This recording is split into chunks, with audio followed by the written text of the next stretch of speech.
Hello, Patriots, and welcome again to Patriot Point. We've got some breaking news for you this week. We've got some updates on previous news stories, some new developments, and of course, we're going to try to do that and give you a little bit of fun as always. Please hit that like button, and if you've never hit the subscribe one, we hope you will subscribe as well. This week, you're going to notice that I'm going to be looking down on my notes quite a bit. I have a lot of things to discuss this week, and that's one of the reasons that I hope that you will watch Patriot Point each and every Friday when a new video comes out. New videos every week, because on this program we talk about things that they are not talking about in the mainstream media. The newspaper, the TV, the radio, they're not going to cover this stuff because the media is going to tell you what they want you to know about, and then they're only going to try to tell you part of the information to shape your thinking and control public influence. So programs like this one, like Patriot Point, if you didn't tune in here, you wouldn't even know some of this stuff. And so I hope that you'll tune in each and every week to get the news from a Christian, conservative, constitutional, and common sense point of view. And with that being said, I just want to nail a few things down real quick to make sure we're all on the same page. First of all, Biden didn't win. Fauci can't be trusted. Bill Gates still isn't a doctor. Hillary should be in jail. You ought to close the border. You ought to open the pipeline. You need to support Israel. You need to stand for the flag and kneel for the cross. And if you are for those things, if you think, hey, that's the kind of thinking that I like, we need more of that on the air. We need more of that taught in schools. We need something like that to be said from people in office, then you are on the right channel. And if you didn't like that stuff, you're not going to enjoy the rest of the program. So let's talk about some of the things that we've got going on right now. First of all, let's do an update to some news that broke last week. Last week, we were telling you about a lawsuit that happened this past Monday of this week, that was basically taking nearly all of Andy Beshear's mandates to court. Well, that case did happen.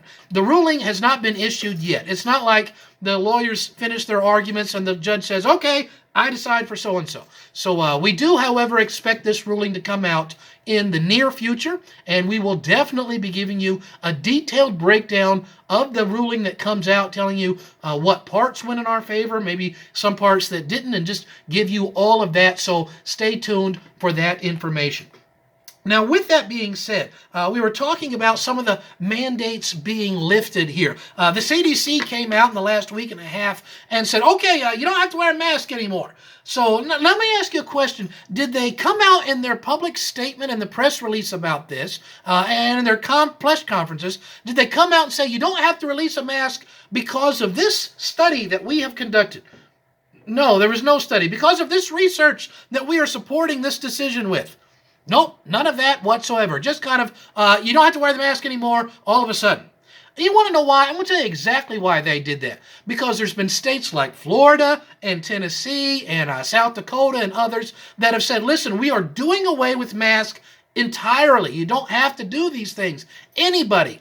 And here's the thing, the number of cases and deaths didn't go up. They didn't stay the same. They started nosediving. It almost is like masks make people sick. And with these other states that said we're getting rid of masks, had immediately decreasing numbers of cases. The CDC and the press just couldn't hold that information back anymore and says, hey, the states that still have masks are still getting sick. And without masks have less sick people. So they just said, well, let's just do away with masks entirely because no reason at all was attached. Now, Governor Andy Besehar, he came out when this was said, and he decided he's going to lift the mask mandate partially right away, immediately. He did this with a very hastily made video when he was like out in a field somewhere. Now, you have to ask yourself, why didn't Andy decide to make this announcement during his daily propaganda hour? Why didn't he make a formal press release that afternoon? I'll tell you exactly why he did that, because it was about 48 hours, 72 hours before that court case that was about to say your mask mandate and your curfew on businesses and your size limitations on businesses is all illegal and you're about to lose everything. And his lawyers told him, you're about to lose everything. So to prevent that and try to save some face, he's like, well, I'm just declaring that the mask mandate is over immediately and you no longer have to do that. Again, no scientific study. Now, you'll notice something that he did with this, though, is he says, all right, I want to lift the mask mandate immediately if you've had the vaccination. But if you have decided, I'm not taking this experimental vaccination, I'm declining that, thank you very much. Then he says, then you have to still wear a mask until June the 11th. Well, let me ask you a question. Why not June the 10th, Mr. Besehar? Why not June the 12th? He just literally just randomly picked this number out of the sky and is throwing it at everybody. No science behind this whatsoever. Now, think about this. Why is he saying that people who have chosen to not get the vaccination, why should they have to wear a mask? And only people who said, I will take this experimental vaccination. By the way, it's only experimental. The FDA has not certified this as working or safe. They have only certified this for experimental use. That is all. So if you take it, you are part of the experiment. And we'll do more on that a little bit later. So why would vaccinated people, experiment people, not have to wear a mask? But if you don't have it, you have to wear one. Well, here's the reason why is, that's you non-vaccinated, freedom-loving people, you might be spreading the virus. Well, wait a second. If your vaccine works, then why do I have to wear a mask? Again, it makes no sense. It follows no science. It is all about control and has absolutely zero to do with your health. So, and then talking about the vaccine, there is a lot of information and unfortunately a lot of disinformation, and misinformation about this vaccine. So I'm gathering a bunch of resources and documentation, and I'm going to be doing an entire program simply on the vaccine. And that'll be in the next week or two. Make sure that you tune in for that. I expect YouTube to take that one down within a matter of hours, maybe even sooner, because they're like, we're not going to let any information come out about this that actually says anything bad about it. So if you would like to make sure to get that video, which I expect there to be censorship on, just send me an email at lee.watts.kentucky@gmail.com. I will send you a link where I will have the video up at a place that does not censor it. Let's talk about the next thing that we're talking about here, and this has to do with unemployment. The Andy Beshehar's handling of the unemployment crisis in Kentucky has been abysmal. It has been a catastrophe. Multiple laws have been broken. We've talked about that in the last few weeks, where the state auditor, Mike Harmon, has literally recommended to state and federal prosecutors bring charges against Andy Beshehar's administration. He is breaking state law. He's breaking federal law, and I applaud State Auditor Harmon for doing that. We'll see if they do anything. But also with the unemployment issue is Kentucky now rates 48th out of 50 states as far as workforce participation. That is, able-bodied people who would be able to work are actually working. 48th out of 50. Does that sound like Andy Besehar has done a good job? Doesn't sound like it to me. Completely bungled this and put Kentucky near the very bottom of the barrel in his handling of our employment issues. And right now in Kentucky, there's a little more than 100,000 jobs available. I'm seeing help wanted signs nearly everywhere. And we're seeing small businesses are suffering because they can't get enough people to apply for the jobs. And here is the reason why. Because Andy Besehar is continuing to issue a $300 bonus to those on unemployment. Those who are actually even getting it. A $300 bonus every single month. And by the time you get the $300 bonus and you get the unemployment, you're making more money than you would be working.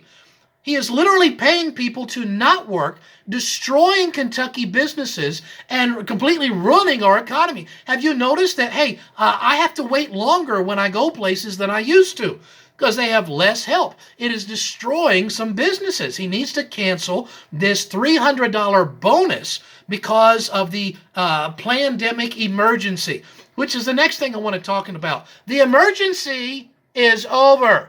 Andy Besehar declared a state of emergency a year and a half ago. He's like, hey, we've got this virus, so I declare an emergency. The reason he did that is because under an emergency, it gives him all kinds of special powers. And if he were to say, all right, the emergency is over, he would lose a bunch of this power that he has been abusing the state with.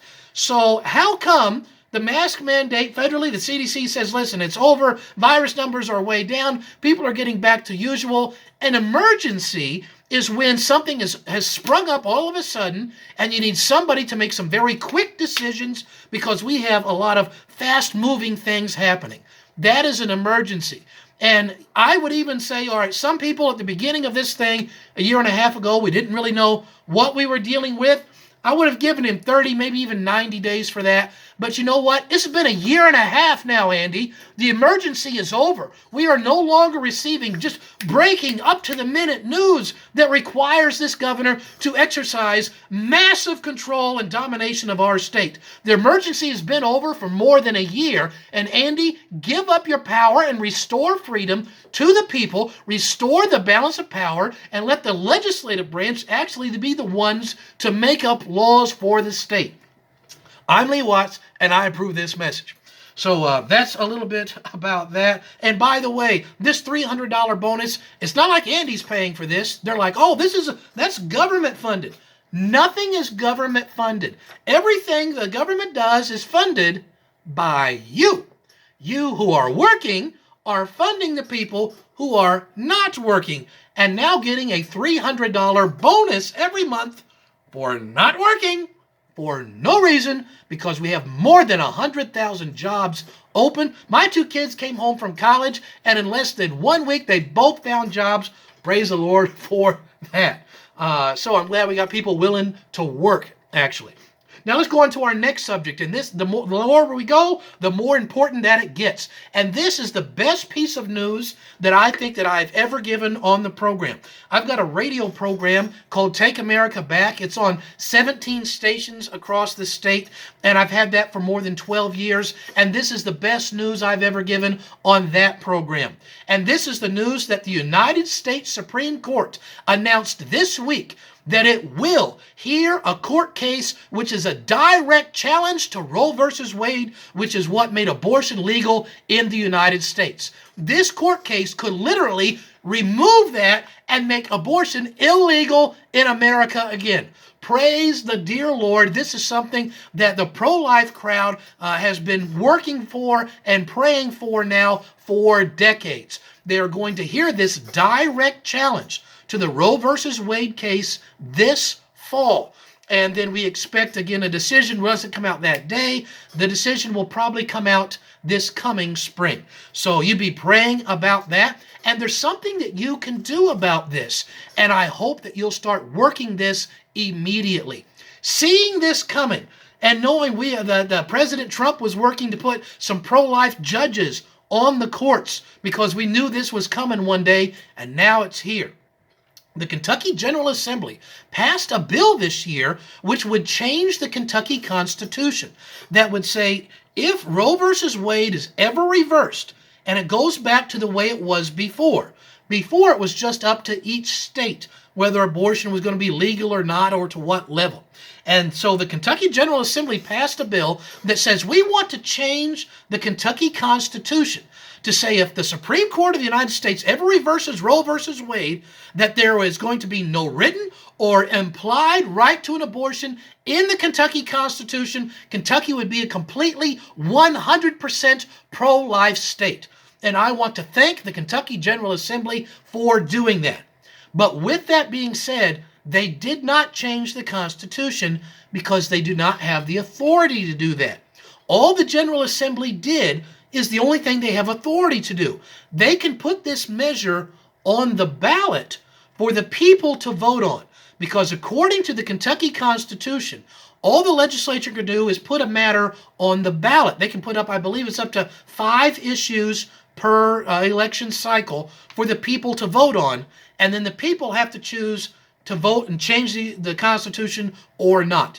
So the General Assembly did its part. Now it's going to be up to us to vote to say, yes, I vote. Let's change the Kentucky Constitution by putting in that line that says there is no written or even implied right to an abortion in this Constitution. That will be up for election, not this November. We don't have any elections in Kentucky this November, but will be on your ballots in November of 2022. So you start talking now to your friends and your neighbors, talking about, yes, let's vote for life in this constitutional change that's coming up next year, something that you can do about that. And until next week, I'm Lee Watts for Patriot Point. Stand strong and breathe free.